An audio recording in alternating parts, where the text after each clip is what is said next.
Nikos Karavidas, and I'm a physiotherapist from Greece. My research is about an epidemiological analysis for adolescent idiopathic scoliosis in terms of diagnosis, family history, hobbies, pain, and curve type. I have nothing to disclose. It was an epidemiological study with a retrospective analysis from a prospective database. The purpose was to determine the characteristics of idiopathic scoliosis patients, so we examined the age of diagnosis, the originator of scoliosis detection, pre or post menarche, curve magnitude at diagnosis, family history, hobbies and activities, pain and curve pattern. We totally investigated 175 adolescents with scoliosis, 154 females, 21 males. The age of diagnosis was 3 to 6 years in 2.9% of our patients, 6 to 10 years in 18.9%, 10 to 12 years in 34.8%, 12 to 14 years in 30.3%, and above 14 years in 31.1%. 61% of our patients were diagnosed pre-menarche and 39% post-menarche.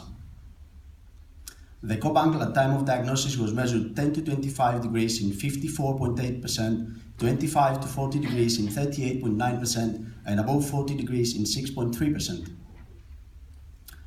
Patients or other family members were initially detected scoliosis in a percentage of 40%, followed by pediatricians in 31.4%, and less percentages from orthopedic surgeons, school screening, sports coach, and random x-rays.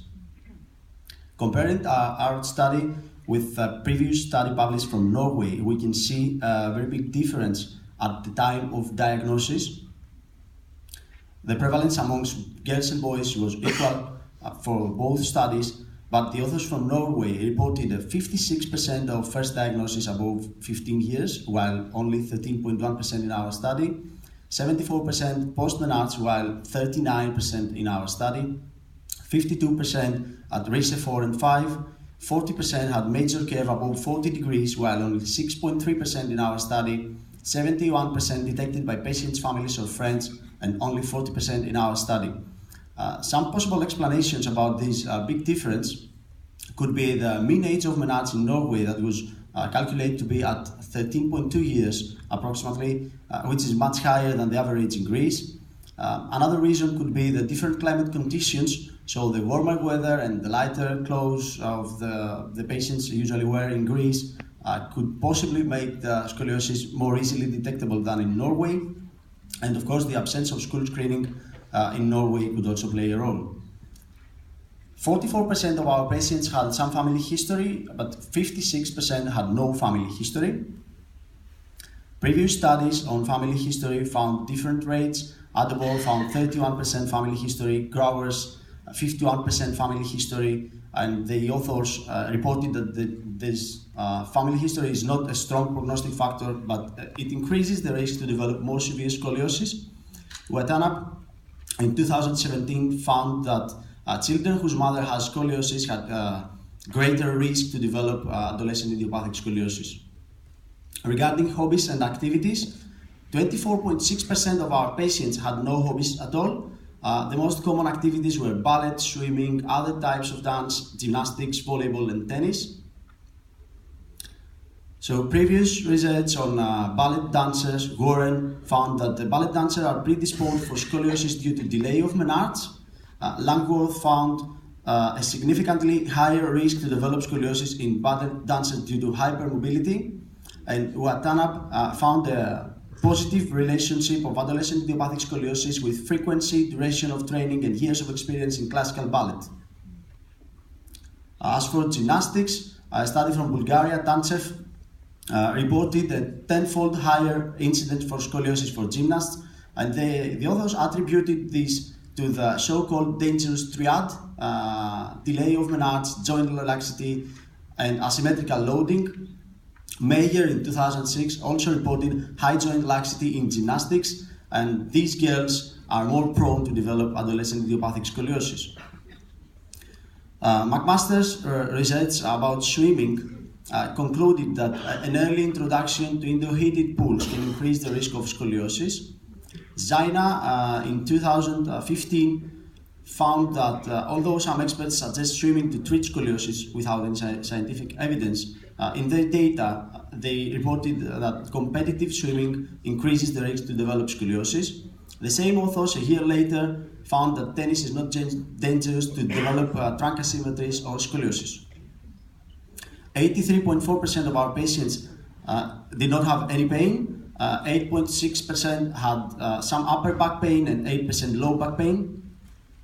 Previous research on this reported different rates. Ramirez found 23% of back pain but 9% due to other conditions.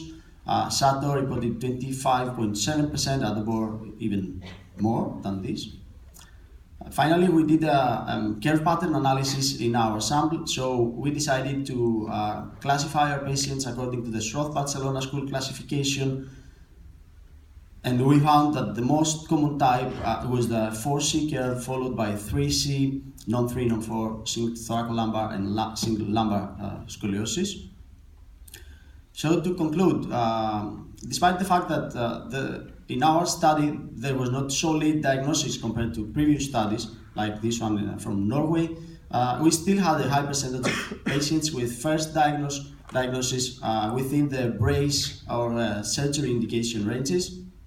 54.8% were between 10 to 25 degrees at time of diagnosis, so into the scoliosis specific exercises indication range.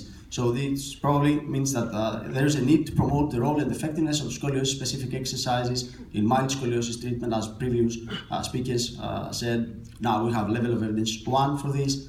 So less adolescents will need to be braced in the future. Pediatricians made the first diagnosis in 31.4% of our patients. So it is very important by them to give the proper advice and refer the patients and the families to the experts.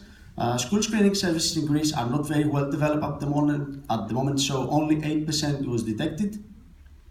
Family history, it seems that is not a very strong prognostic factor.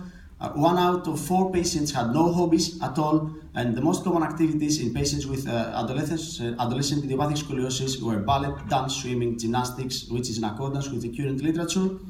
So there is a need for these type of sports, that the sports personnel and coaches to be educated about scoliosis suspicion. Pain prevalence in our group was slightly lower than other studies, and single thoracic and double scoliosis were almost equally distributed. Thank you for your attention.